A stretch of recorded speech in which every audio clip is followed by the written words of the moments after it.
Did you do one of the man cave ones in here? That's exactly why it's stacked up.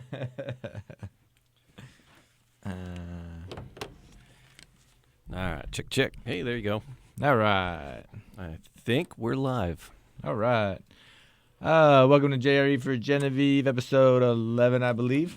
I have I'm very gracious that our guest today, Mr. Jamie Flanagan, correct? I am here, I swear. Yes, playing double duty. Just like sitting in the studio with you, and not just at the control board. We gotta make sure all the toys are running too. But yeah, thanks for letting me sit in with you. Thank you. So today, Genevieve, love you, buddy. Just trying to add to that enlightening conversation number that you might be able to grasp something from. I think everyone has some of that to give, and I'm sure, Jamie, you probably have more than most. But we will try to bring this back to kind of the buckets that we want to, keep the podcast in line with as far as relationships, education, and work. I think you probably have a very interesting perspective being on the podcast stage as far as the relationships. And tell me if I'm wrong, but I figure you got to meet so many more people than most people do, throughout a work week or a work month. They're going to work and they're sitting by the same people. Yeah. They're dealing with customers, but dealing with them on a very transaction-based relationship. Whereas I'm assuming you're meeting a lot of people and really talking to them and getting to know them. I figure you just got to learn a ton that way. Yeah, we do. It's because I teach high school, and then like Matt, we DJ weddings. I DJ weddings and parties. I meet new people all the time doing that, and the cool thing about that is like it's the happiest day of their lives, and Right. they're planning just this magnificent party. You get to be part of that, and then as a DJ you try to find out how'd you guys meet, and so because you might during the announcements maybe make a reference to something, or if there was a special song, or if it was at a concert, you would try to play that into it. So you do learn a lot about people. It's kind of neat. And then at high school I see about 200 kids. Nice. Every other between it's a blue gold schedule every other day. So between the 2 days, it's like 200 kids, and then the semester changes, and it's not 200 more kids. It's not an entirely different 200 kids, but right. It does get mixed up, and then they're like graduating and they're leaving and they're moving on. Right. Like, are you gonna miss us? And I'm like, oh yeah. It's like, what are you gonna do next year? I'm like, well, for me, it's Groundhog's Day because it starts all over again. Right. You guys are off and doing your lives. And, for me, it's Groundhog's Day, but it's cool because I get to take that new crew and we get to start all over fresh and right. and there's another kick at the cat to do things right and do things well and learn the lessons they got to learn, because I do the fun stuff. I do yearbook and newspaper and broadcast. Cool. So I do some fun classes. I have English 12 too, which my English 12 kids will tell you isn't much fun. It's a lot of writing. It's English 12. I mean, you're learning how to write essays so you can communicate well. And they're like, well, I'm not going to college. That's another thing. It's like, well, I'm not going to college. And it's like, well, you should. And then two, if you're not. It's still good to know how to write. You got to communicate. Like Brian in this place, we were, Podcast Detroit, Northville, right? And it used to be the Village Workshop, and now it's the hangar and this co-working space. In order to flip the switch on that, they had to get some variances from the city. So they had to go and present to the city, and they had to do research, and they had to go, and they had to present their argument to be able to park cars to run their business. I'm telling you, I was like, you got to be able to communicate. You got to be able to communicate well. Right. So as well, I'm not going to college. It's like, well, it's still important. So although Genevieve's going to college, for sure. We'll see. But I mean, everybody has a different path. Everybody has a And I think that right there is important. I used to teach 5th grade, and so I'd do the same thing, every year. You go back through it, and that's kind of fun because while you're teaching the same stuff, you always find new angles, and because it's a different set of students, you're teaching it a different way or whatever it may be. Yeah. And maybe sometimes that's more comforting than going out the next year and not knowing where you're going or what you're doing, a lot of these students are. But I think between those three, the podcasts and the weddings and like the yearbook, stuff that seems like all three of those things, the people that are coming there want to be there. Yeah. That's got to be super refreshing. Because I don't think that's everybody's day. Yeah. Oh, yeah. No, it's my journalism kids really want to be there and do that. Right. If you're failing yearbook, I don't know. But in the same breath, whenever I feel like someone looks at something and thinks, oh, man, that looks really great. I really don't see a downside. Yeah. There's always a downside, right? Yeah, oh yeah. There's always pros and cons. Oh my God, yeah. They have to, the yearbook, they got to sell advertising, which is the worst part of the gig because we get no funding from the school. And so we have to, and we sell the books for like $65, and they cost about $70 to produce. Okay. So you're losing crappy money. business model. So if they don't sell ads, then we don't meet our bill, and the school's not going to make up the difference. So they have to sell ads in the back of the books. And some parents buy them, and it's like, yay, you're a senior, and so. But we got to hit up some businesses and things. So right. That's but again, that might be one of the most useful things they learn in that class too. Is yearbook is an amazing experience for a young person to do. It's you're running a small business. You're marketing. You're managing a crew. You're working with people. You're meeting a deadline. And then you're writing. You're taking pictures. You're communicating, with words and telling a story. And then you're learning graphic design and there's a lot that goes into it. It's a lot of work, but it's fun work if you make it fun. Yeah. Well, and seeing the completed product at the end, I think has got to be super. What's that called? It's gratifying. Gratifying. Yeah, it is. It really is. And really, for a lot of them, that's probably the biggest project they've put together and worked with other people to put together to that point. I'd have to imagine. It's our school's about 1,700 people. We order about 1,000 books. Yeah. It's a $65,000-$70,000 project. Yeah. It's like that's cool. Putting those numbers in front of them. Yeah, saying, it's hey, like you guys are responsible for $70,000. Let's get this job done. It's a big gig. That's cool. Yeah. So you will do 2 other podcasts. Yeah. One's Animal Talk Radio. Yep. And then, so the premise of that is everything. Just helping people with their pets and everything pet related. It started as Animal Talk Radio. It started as a radio show. Right. Brian, who owns the building here, was one of the hosts. Okay. And I was just a weekend guy it was 1270 WXYT here in Detroit. Mm-hmm. And I was just running the boards and helping the weekend shows, and they were one of the shows on the weekend, and they're like, hey, nobody here will help us, will you help us record some commercials? And I'm like, yeah, sure. And they're like, hey, when the show's on, if you ever want to crack the mic and jump in, go for it. I go, are you sure? Yeah. Okay. And then, about 15 years later, I was owned the show. Yeah, that's because awesome. a couple of the original people kind of dropped off and moved away.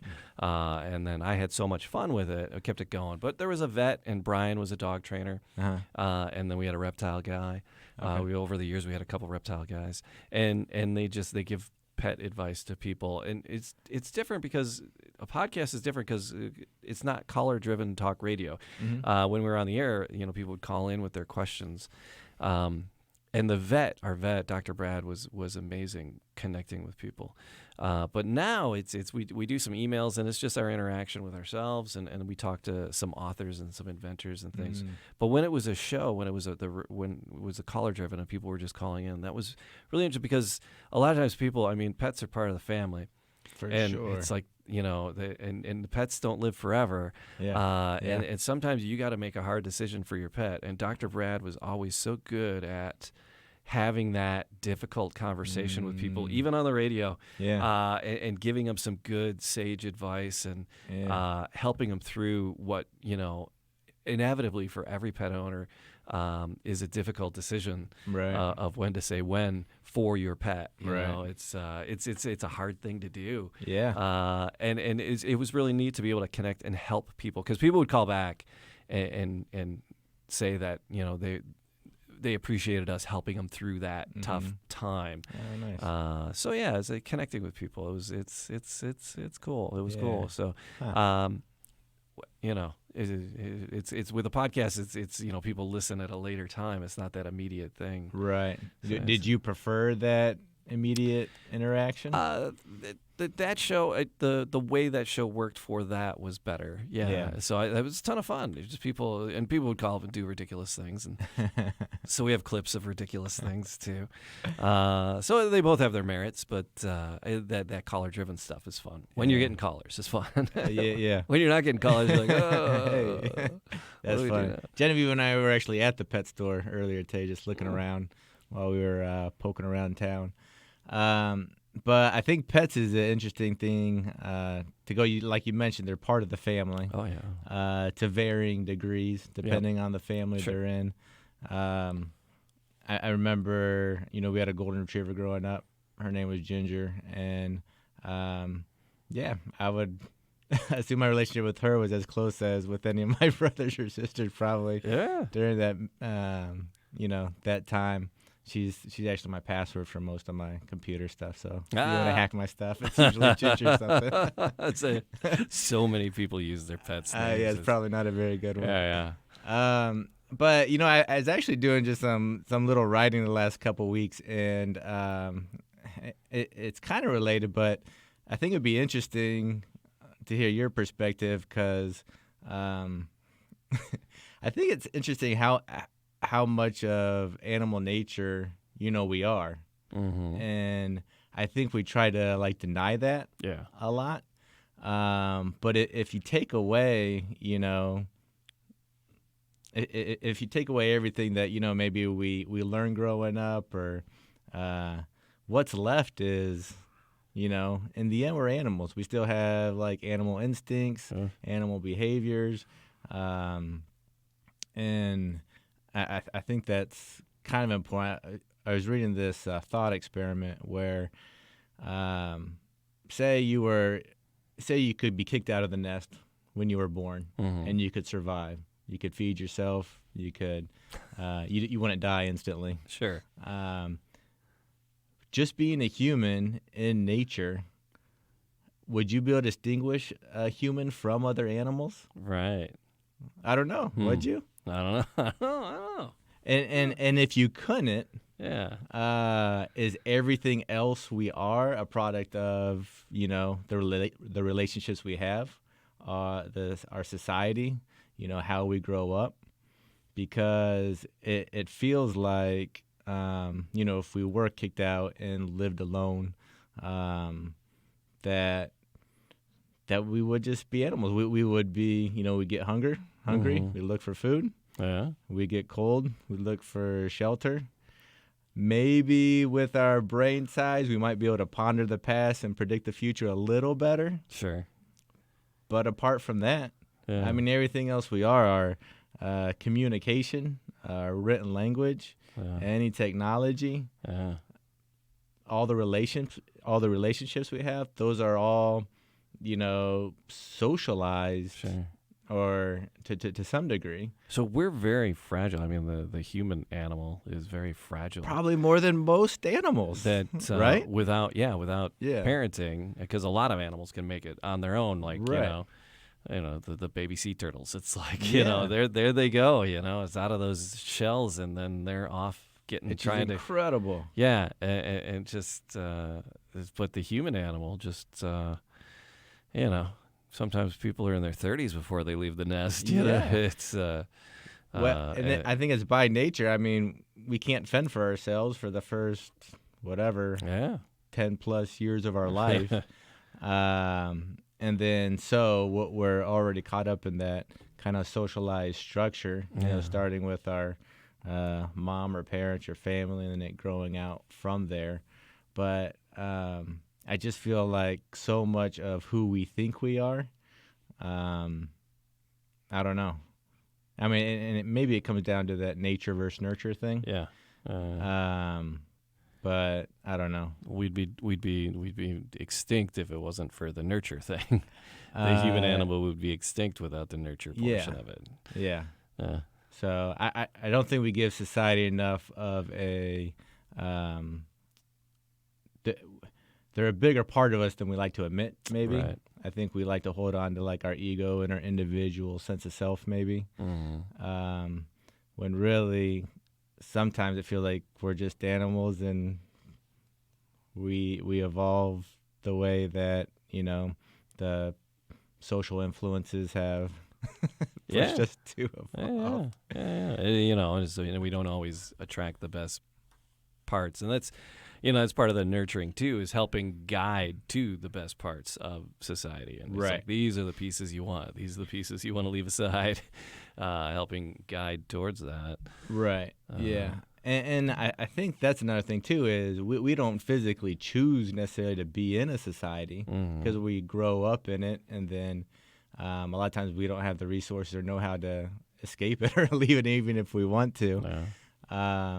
But I think that's important to realize we're in a society, and if we're going to be in a society, a lot of the choices we should be making should be the choice that's better for us is going to be the one that's also better for the people around us. Yeah, if that makes sense. Yeah. But I mean, it kind of got off on a tangent, or I did.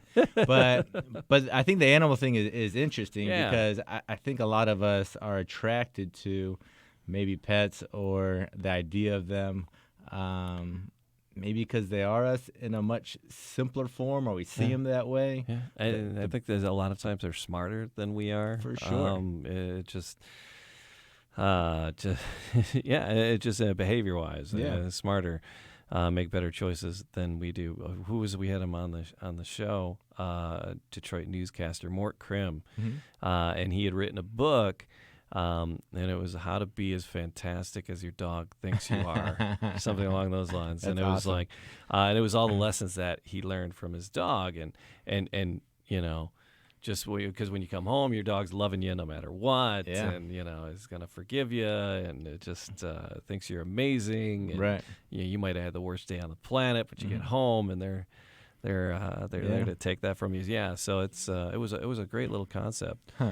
So yeah, if we could be as fantastic as our dogs thinks we are, we'd be all right. Well, I think same thing as kids a lot of times. I mean, how they're brutally honest, and they're smarter than us without knowing it, to some degree. I was thinking about that on the way over. I mean, Genevieve, just, you know, her ability to say I love you for no reason, you know, just because that's how she's feeling at that particular moment. But the same thing with the dog. I mean, it can be so happy and go lucky, but that immediately changes the way you treat them. Yeah. You know? Yeah. They're putting that out there, and they're getting that right back. Yeah. And I feel like we could definitely do a better job of that, you know, even going overboard and being overly enthusiastic or loving or helpful or positive. And then I feel like you definitely do get that back in return. Oh yeah. Yeah. Huh. Yeah. Yeah.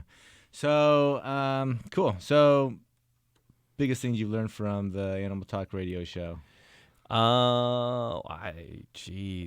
Biggest thing I learned. That you can train a cat. Because I'm a cat guy. And I let the first one walk all over me. I trained this new guy a little bit better. So he's so I had my first cat I had for like 18 years. He kind of did what he wanted. See, I feel like that's a completely different book. Lessons I learned from my cat, as opposed to lessons I learned from my dog. Oh, yeah, it is. Absolutely. It's more that it's the, you know, because I could be on a bowling league or a dart league, But I don't do that. I'm on a podcast. Yeah. That's how I spend some of my leisure time is doing that. It's not like this, big money generator or something. It's like we just do it for fun. Mm-hmm. And it's because it's the people I get to hang out with, I get to do it with. I mean, they're just solid people. I think that's the best thing I've learned from that is keeping yourself surrounded with positive people and try to be a positive contributor to the cause. That's awesome. So yeah. And I think that goes back to if we really are a product of the people around us, then maybe it's a good idea to surround yourself with really good people if you know that's who's really going to influence you and affect you and be the reason you turn out to be the kind of person you are. Huh. Yeah, you are it's not a conglomeration, like an amalgamation of the people that you associate with. Right. It's still amalgamation is not the right word, but you know what I mean. We know what you mean. And I don't have a better word for it anyway. The English teacher's struggling for the right word. That's cool. And so your other podcast is? Oh, just about, it's a lifestyle thing about spirits and having fun. Again, that's with Matt. I do that one with Matt, the guy here. I think you had Matt on the show with you for once. But it's just lifestyle stuff, lifestyle stuff, but it's for anybody.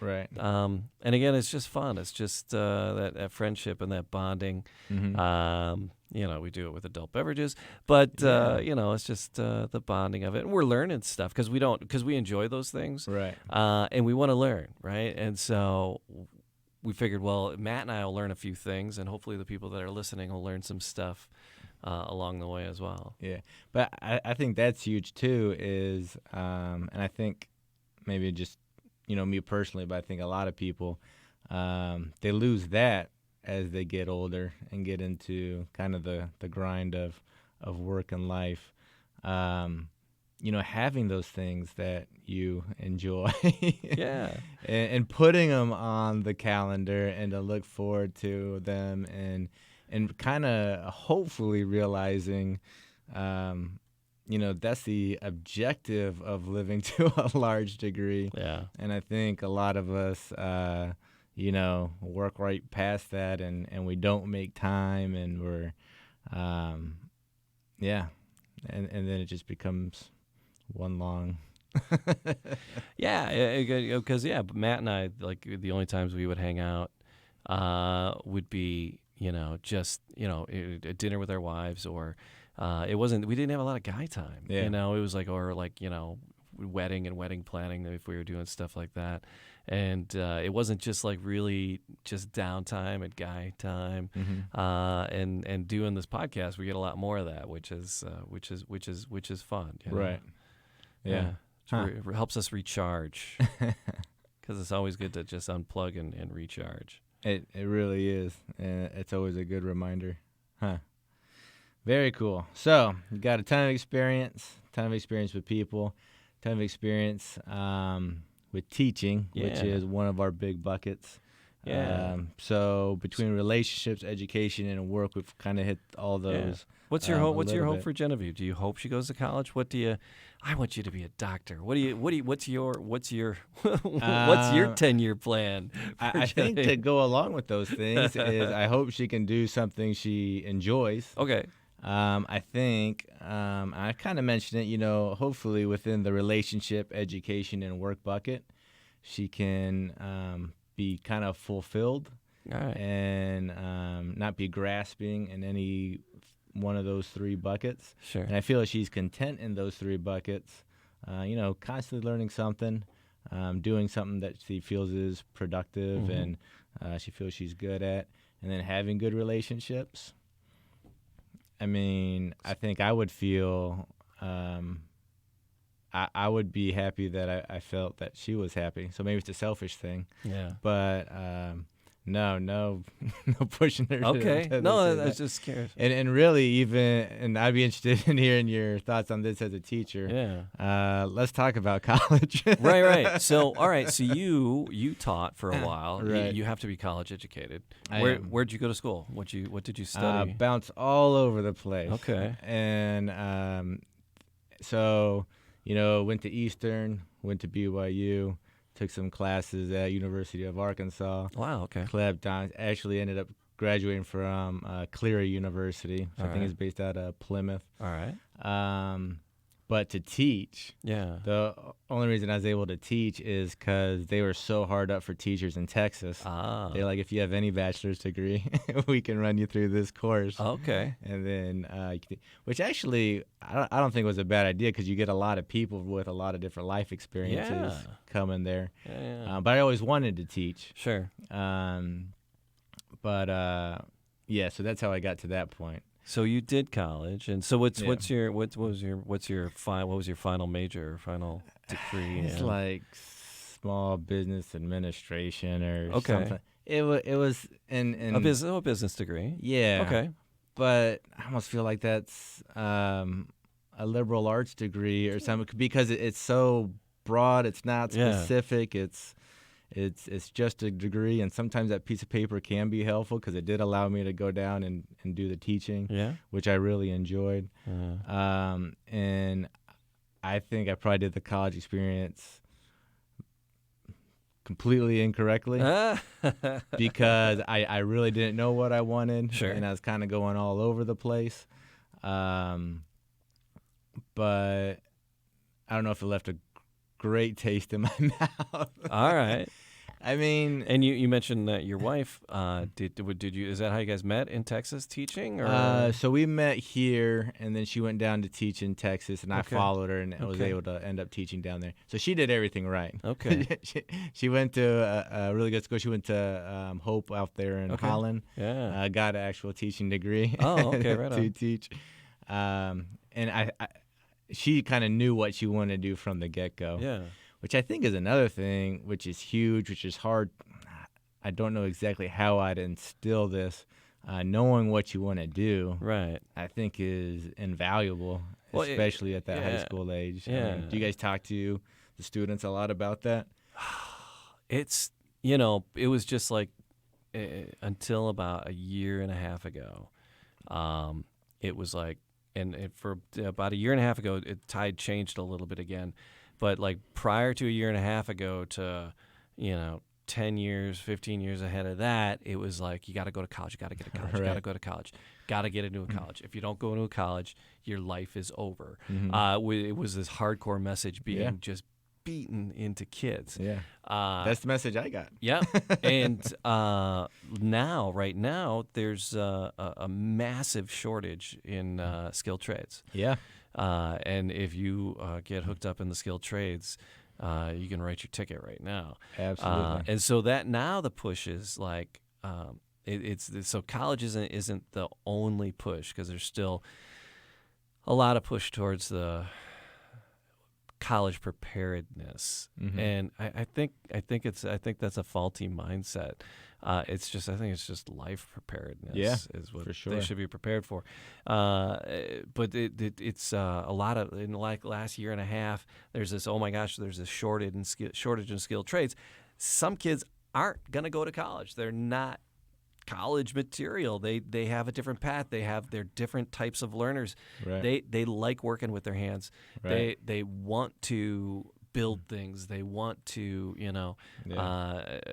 fix and do and create. And a college degree isn't absolutely paramount to those skills. And so there's this adjustment going on now, and then the state of Michigan that we're in here, they're pushing for the skilled trades.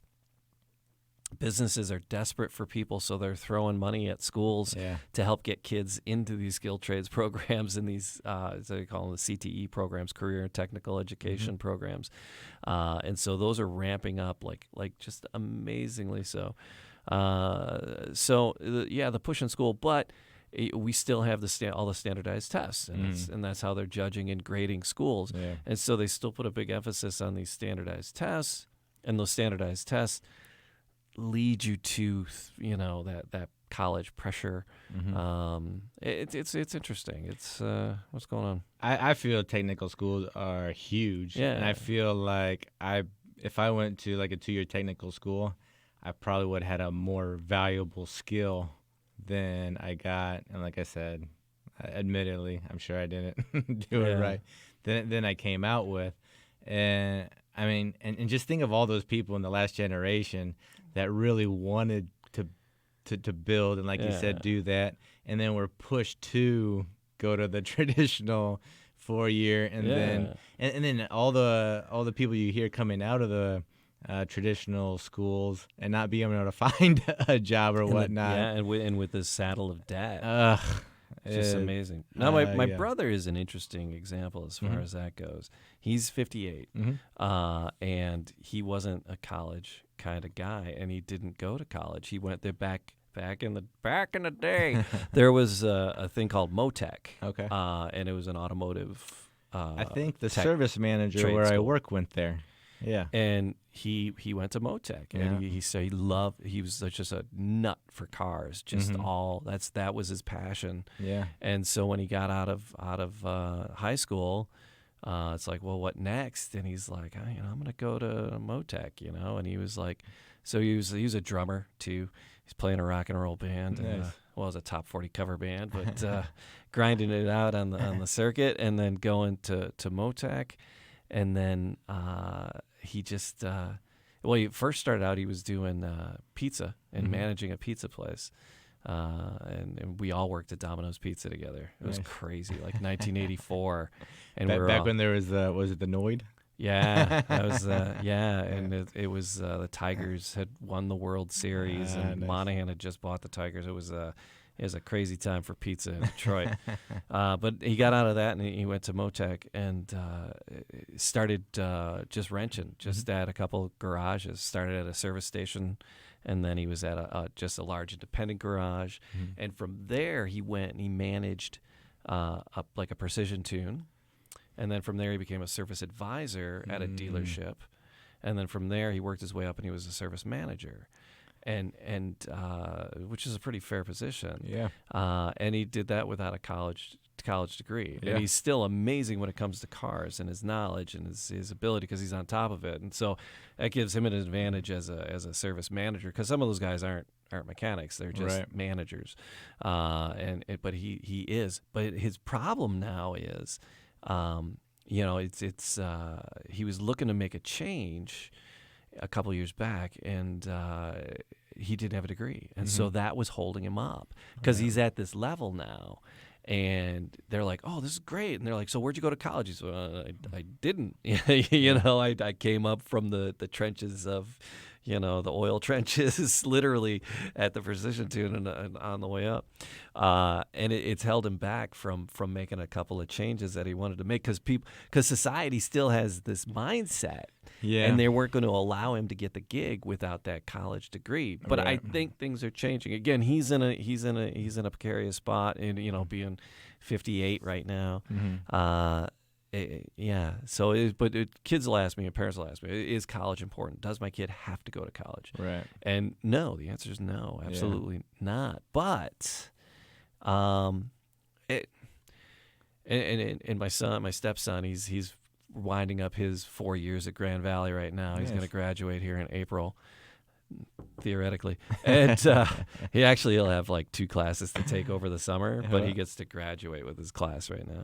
But he's winding down, and we were trying to get him an internship. We're talking to a buddy, and he was going to get him a gig at his place, an internship, and he was like, it's like, Colin was like, well, I didn't really have classes and that kind of stuff. And he's like, it doesn't matter. It just, college, here's what college is.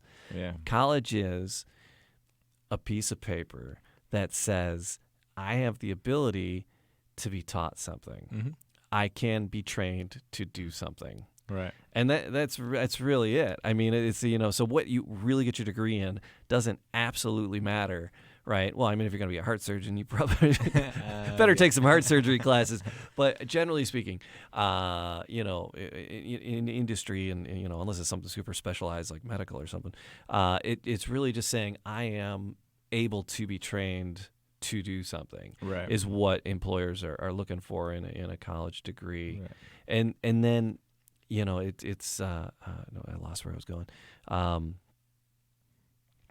just I lost where I was going. Well, I think to go along with that is, and it probably depends on the industry, but I know for myself, what I use on a daily basis at my job was 90% on-the-job training. Yeah. And it's not what I learned in those 4 or whatever years at school. And to go back to your brother and our service manager, I believe he did, is Motec? Yeah. That sounds real familiar. Yeah. I believe he went there, and he's in his early 50s. Okay. Is it there anymore? I don't think so. Yeah, no. But I mean, somebody that age, that was the 80s. Yeah. But he did that and busted his hump and went and worked for a dealership where everything was commission. And he was making, great money because he had this valuable skill and he had a good work ethic. Yeah. But we just went through the process of hiring some people, and maybe there is that stigma, right? But I just feel like any employer with half a brain realizes the importance of actual experience. Yeah. Well, that was the other thing. So it's you get the degree and it's like it tells people, okay, I can be trained to do something and I can finish something I started. Right. And I can work with other people and I can take direction. Yeah. That's really what it tells. I go, but and the other piece I slipped on was it's a great networking thing and meeting people. So in the college, if you take advantage of it, in that way. So if you can go to college and not talk to anybody. Right. Yeah. So I mean, it is the networking thing as well. Mm-hmm. So it's building relationships and sometimes it's not what you know, it's who you know, and more often than not. And so that's another aspect of it. Mm-hmm. So when parents ask me, does my kid have to go to college? Yeah. And the answer is no, they don't have to go to college. Mm-hmm. It is beneficial. And if you want to heighten your skills, I mean, people that are going into communications, you want to heighten your communication skills. If you're going to go to be a journalist or, work in a PR firm or whatever it is you want to do, or if you want to go into marketing, if you want to, learn the ins and outs of marketing, Colin is doing the supply chain management, and learning the ins and outs of those stats and figures and statistics and how to manage it and how to think about it and how to predict it and being ready to dive into that. Yeah, but to go back to where he's looking to start an internship, I feel, and I've seen a lot of schools go to this, which I think is super valuable. I don't think it's the mainstream yet, but I think the internship, I mean, if you could do, 3 or 4 internships a year, say 2 6-month internships or 4 months, whatever their things are on, and you could have like 8 internships I think that'd be way more valuable than 4 years of book study. Right. I mean, and that's kind of how it was back in the day. You wanted to be a doctor, you interned with a physician for however many years, and same thing with just about any other trade. Yeah. And you're actually learning useful skills from day one, and it's just a matter of becoming proficient. And then you're learning every aspect of that business too. Mm-hmm. I think, and I think technical schools have always been better about that. Not that I've been to one, but just from people that have gone to them, right? As actually teaching you the trade from day one, and not the theory and the book stuff about it. But yeah, when you say about college for Genevieve, education I think is what's important. Yeah. Do you have to play the game depending on what you want to do? Definitely sometimes. What's crazy is you just never know where your career path's gonna go. Yeah. Yeah. Oh yeah. I think people always figure it's gonna go in a straight line, and it seems like it rarely does. And even more rarely today, where people are, what are they saying? People have like 5 jobs in the first 10 years of their. Oh yeah, it's because it's different. I mean, I'm a little older than you, but my parents and grandparents, it was like 35 years in a gold watch or whatever it was. That was it. That world doesn't exist anymore. No. We have some techs that have worked with us for 20 plus years, and I'm amazed by that. Yeah. Not the fact that they haven't gone anywhere else, but there's a certain, when you've been somewhere that long, you get super proficient, the amount of specific product knowledge you have at that point. Yeah. I just feel like, going from here to there and somewhat starting over at each point doesn't seem like it would be great for the worker or the company necessarily, but it seems to be the way things are going. Yeah.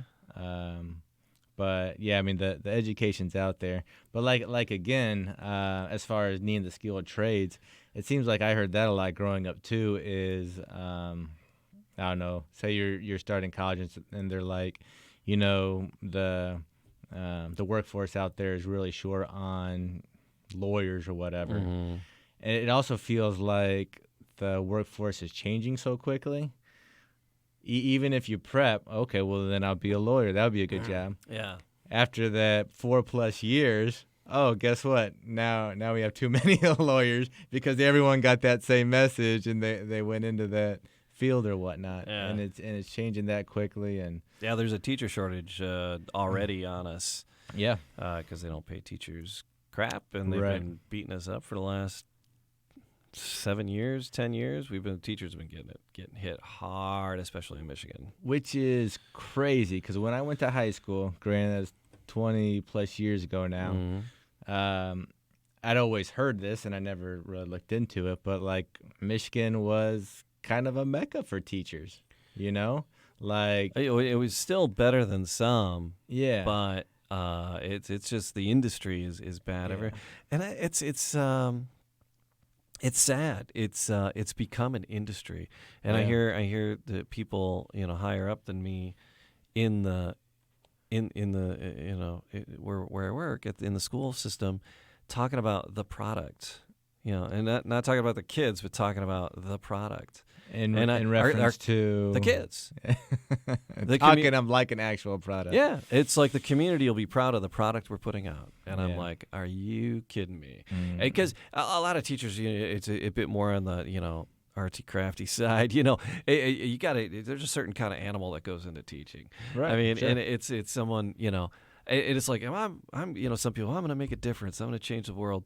And some people it's just, they're passionate about the subject that they teach. Right. But there's this creativity kind of, edge to even your math teachers, even your hard science teachers, there's more of a creative edge to it.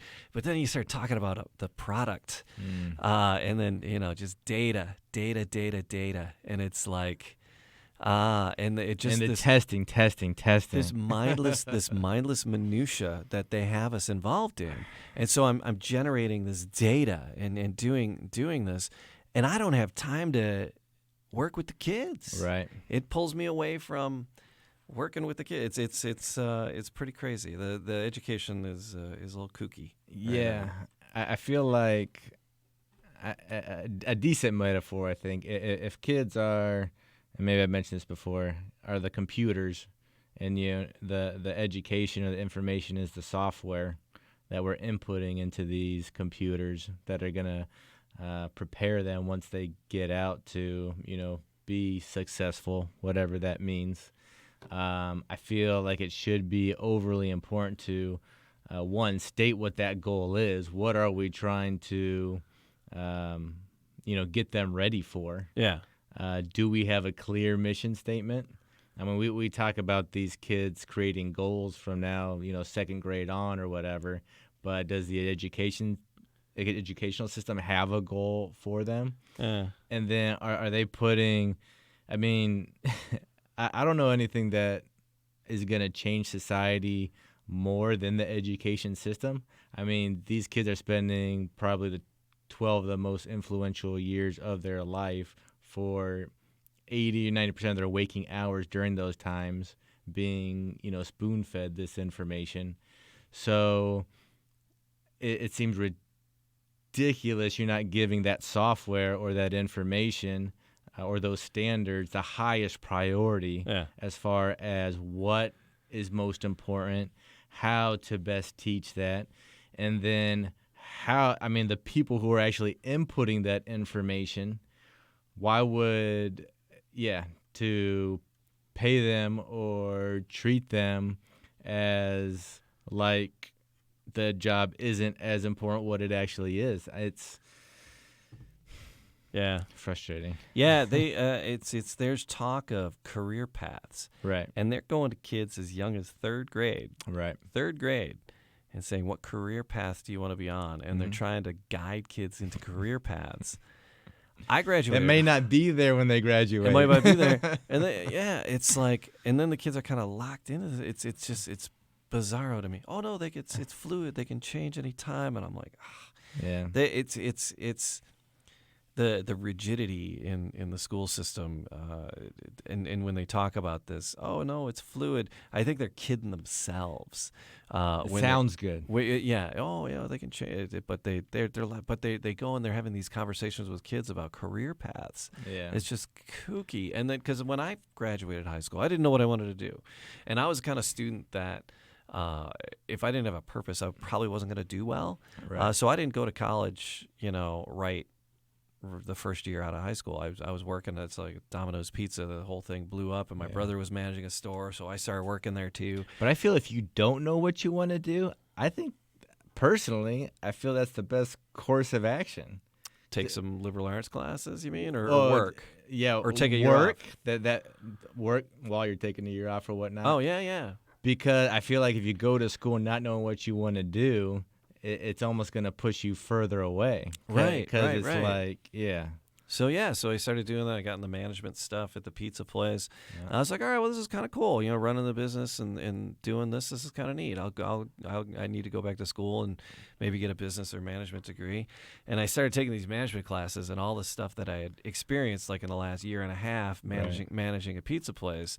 And the conversations we were having in these classes, I'm like, that's not real. This isn't real life. That's not how it works at all. Yes.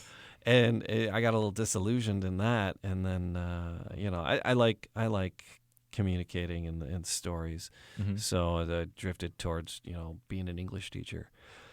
So that's how I shifted from business over to the English, So, but it was having that experience first made me think, okay, this is what I want to do. And then when I got there, like so many people in their first year of college go, wow, this isn't for me either. Right. And then changed my mind. I can't, it freaks me out that they're telling third graders to pick a career path.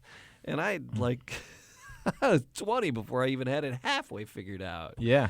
And I'm 50 whatever now, and I still don't have it figured out. I'm a sort of kind of a little closer, but not much. Yeah.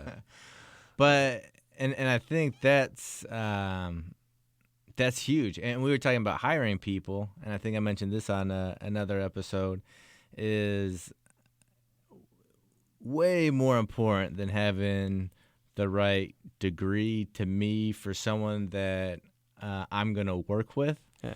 Is stuff that's completely irrelevant to that. It's hardworking. It's communicating, it's positive, it's being curious, being willing to learn.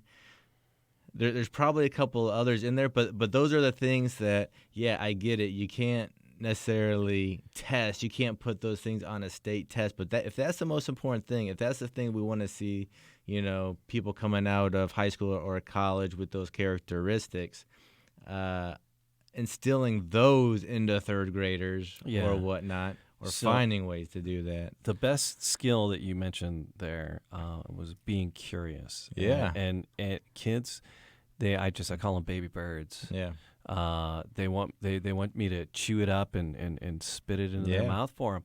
And it's insane. It's like, oh, hey, Ms. Flanagan, where's the directions for this? I go, they're on the sheet that I gave you. Well, I lost that. I go, well, it's on Blackboard, which is the online thing. He goes, well, can't you just tell me? I go, well, I did. It's on Blackboard. Do you know how to get on Blackboard? Then you're all set. Well, you could just tell me. It'd be easier. I go, yes. I go, but you would have learned nothing. Yeah. But it's a baby bird. It's just this passive thing. They're not problem solvers. They're not. If something's not working, they just give up. Right. They just sit passively and wait for an outside force to fix it for them. Go, do, be, fix. Yeah. Fail. Yeah. What's the worst could happen? Yeah. You gotta always, those are the kids, that I love, because you gotta say all kids are, that baby bird syndrome, but there's a lot, and there's a lot more, and there's some go-getters out there. Yeah. But it's just being willing. So if you can instill that in Genevieve to be, be inquisitive, be curious. Yeah. If something's not working, why? Right. And then what are my options? What can I do next? Instead of just sitting waiting for someone else to fix the problem for you. You're not going to get anywhere if you're waiting for someone else to do it for you. You're when I feel at that young age, that's so natural for so many kids. Yeah, and it feels disgusting that maybe the reason they're not like that when they're old because it's like beaten out of them to some degree. I mean, the 5-year-olds, why? They want to know. Yeah. And then you explain it why. And then you start wondering, do I really know how this works? Or you're telling me, I don't know. It's a great question. We could look it up or da-da-da. Yeah. But the whole thing of because I said so or any of that stuff that cuts off their thought process or anything is just, it feels like a killer. But, yeah, I mean, just...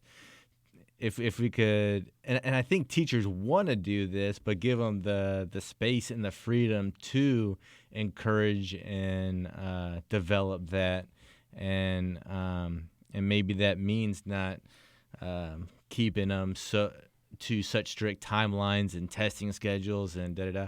And maybe kids are just waiting for things to be done for them because that's how things have been done. Yeah. And that they've been given the answers. They've been given the answers, and they're just responsible for regurgitating them. But not in room 1800. Yeah. That's good. But yeah, no, I think that's super important. Just those problem solvings, that curiosity and the problem solving. Yeah. Hang on to that and do it. You'll go places. Right. Yeah. How do you make that happen on a large scale? Yes. Well, we got about 10 minutes left. We could just hit. Kind of want to look at the bucket. So. The relationship ones, I think we talked about how important that was, communication. I don't want to say more so in what you've done. Obviously, it's a big part of podcasting and DJing and teaching, but in any job, and we've touched on this, not only how you talk to yourself, but how you talk to people at home. Whether that's a parents, kids, significant other, but at work, I think the relationships you have there are going to dictate how happy you are at work, maybe more so than the work you're doing. Mm-hmm. Having a good rapport with people working for you or your superiors or coworkers. I mean, if you're producing great work, but you don't like anyone around you, I mean, what kind of quality of life? And you're not picking these people most of the time. Right. So being able to kind of find common ground with just about anybody, with strangers, seems kind of imperative. I mean, you're spending 30-plus years, 90% of your waking hours with these strangers. Yeah. I mean... kind of depressing, but if you're able to make it where those are enjoyable relationships, that turns into another thing, I think. So there's that. Yeah. It's an interesting thing about me politically. Yeah. Most teachers swing a bit more Democratic. I think so, yeah. I don't fully swing that way, generally speaking. And it's like, I come at it from a different angle, and I totally on a like a local and a state level, for sure, because that's where I think those sort of social services should take place. Oh, right. And that's where the government should be involved locally. Mm-hmm. I don't see that as a national, federal stance to take, and No Child Left Behind is that train wreck is just that federally mandated train wreck, that federally unmandated. Federally unfunded mandate. It's just a train wreck. So, so it's interesting to work with people that you don't entirely, philosophically agree with, but I can work with these people, and some of my best friends, are the people I work with. Right. There's some amazing, astounding, wonderful people that I get to work with. Yeah. And then there's a couple of kooks, but I really enjoyed that about teaching. I felt like everyone was there for the right reasons, and if they weren't, they didn't last long. Mm-hmm. And it's definitely something you can feel good about, after putting in a day's work. And I think you really feel like you make a difference. Some days that's harder to see, I think. But just being that positive influences. So it's huge. Good practice to get along with people that I don't always agree with. Right. And I can appreciate them as colleagues and as educators. I don't have to agree with their politics, and we can still work well together. But I think still that's be friends. Other thing, you may disagree on 20 things, but there's probably another 80 things that you're both passionate about in the same direction, right? I think it's funny how we choose to harp on the things that we don't agree on when it seems like we go so much farther and faster if we put all of our momentum on the things that we are on the same page about, which a lot of times might be the more important things. But and then when you do disagree, being able to have a civil conversation without arguing, but actually discuss things. And you talking about politics. Yeah. Especially today. That's another hour. That's it. So we touched on education a bunch. That was really good, and I really like that we touched on college, because that's a huge jumping off point. Mm-hmm. So deciding whether, one, you're going to do it, how you're going to approach it, what you're trying to get out of it, I think is super important. And maybe waiting to know exactly what you want to get out of it. Because in the end, it is knowledge, it is education. That whole Good Will Hunting quote, I think he was talking to that guy from Harvard. You just spent $200,000 on education. You could have got for $1.50 in late fees at your local library. I mean, the education is available, especially in this day and age. Oh my goodness, yeah. I mean, so it's not about accessing the education necessarily, but maybe more so finding what you want to do and what you can actually use to make a living. Mm-hmm. Because me personally, what I'm interested in isn't necessarily what people are paying you to be interested in, type of thing. I mean, I wouldn't go to classes, but then I go to the local library and get books about chess and other silly stuff that I thought would be interesting. Well, it's amazing. They have it's just online. You can do these MOOCs, right? The massive online open class, I think it is. And you can take a class at Harvard. You can take a class, and kind of just audit it and sit in on these classes via these MOOCs, these massive online.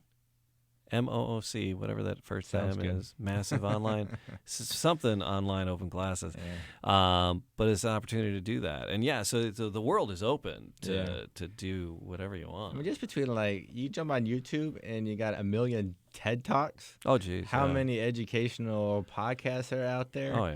It's just yours for the taking. You can't possibly choose it all. No. So, but having those options and, so And of course that leads to work. But I guess in closing, Genevieve, and I appreciate Jamie for helping clarify this. Yeah, and before college, having these conversations. I mean, so far she's wanted to be a cashier, a ballet dance instructor, a teacher, and which will probably change 100 more times. Sure. But just having those conversations and yeah, just discussing the pros and cons and that education or learning or curiosity, it's not a school thing. It's kind of a life thing, and it's going to enrich your life regardless. Yeah, just being flexible and open and going from there. Yeah. Any closing thoughts? That's it. Job shadow, right? Experience. Get out. Get experience and see what the real world's like. Job shadowing is I think not necessarily an internship, but just shadow somebody. If she still wants to, when she's 14, 15, and still thinking about maybe have her job shadow a dance instructor. Yeah, I think job shadow just a day or two. It's an incredible. And again, that builds your network of friends and people you know. I'd still love to see that in school, is actually people from the community come and talk about their jobs. Mm-hmm. I mean, how many jobs are out there that you don't even know exist? Oh, yeah. My job before I had it didn't know the industry existed. And I think a lot of people fall into that, So, yeah, keep your eyes open and kind of know what you want your education to get you. And hopefully it will. Love you, Genevieve, and that's it.